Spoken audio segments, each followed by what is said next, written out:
Hey y'all, this is Jeremiah, pastor at Centennial ARP. Thanks for tuning in for today's video devotional out of Proverbs chapter 2.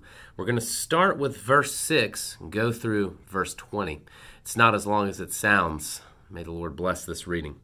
For the Lord gives wisdom. From his mouth come knowledge and understanding. He stores up sound wisdom for the upright. He is a shield to those who walk in integrity, guarding the paths of justice and watching over the way of his saints. Then you will understand righteousness and justice and equity, every good path. For wisdom will come into your heart, and knowledge will be pleasant to your soul. Discretion will watch over you. Understanding will guard you, delivering you from the way of evil, from men of perverted speech, who forsake the paths of uprightness, to walk in the ways of darkness, who rejoice in doing evil and delight in the perverseness of evil, men whose paths are crooked and who are devious in their ways. So you will be delivered from the forbidden woman, from the adulteress with her smooth words, who forsakes the companion of her youth and forgets the covenant of her God. For her house sinks down to death, and her paths to the departed. None who go to her come back, nor do they regain the paths of life. So you will walk in the way of the good, and keep to the paths of the righteous. God gives wisdom.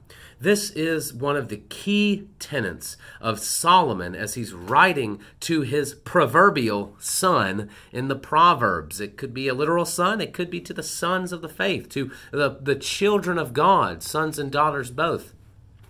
The reality is that God is doing a work, and Solomon is desperate to reveal that as we seek to live a life of righteousness, as we seek to do the right thing, we begin to realize just how foolish we are, just how sluggardly we are. Our slothfulness overtakes us. Our sinfulness overtakes us. Adultery and pride and deceit and greed and all of those other things begin to wash away at us until we don't even recognize ourselves. We have been like water against a rock, smoothed out over time, but it's not a good smoothing out. It's a hollowing out where you think, man, one more strike and the rock will disintegrate.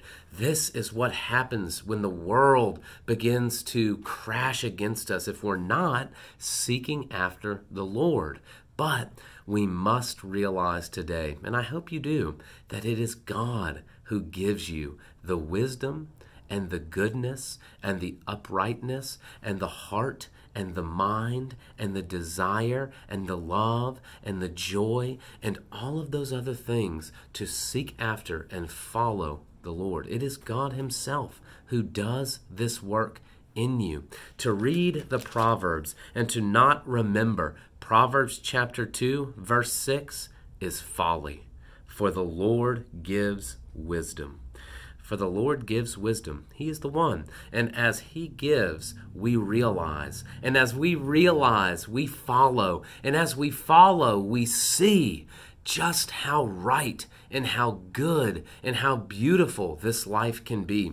Even when the suffering and the pain comes, dear Christian, the Lord has not promised a suffering-less, a pain-less life, but the Lord indeed has promised a life of peace and contentment for those who follow after him, who seek his face, who receive the wisdom from him, and who believe in the Lord Jesus Christ, the Son that he sent to die for us. Dear Christian, today, remember, as we are on this path of Proverbs, as we're seeking to do the right thing and to live lives of righteousness, it is the Lord who does a work in you. It is the Lord who gives you wisdom. And in this moment, and in that reality, we can trust in chapter 2, verse 20, just like we can chapter 2, verse 6. So you will walk in the way of the good and keep to the paths of the righteous. May we do such things. May we worship the Lord for his doing that work in our life today.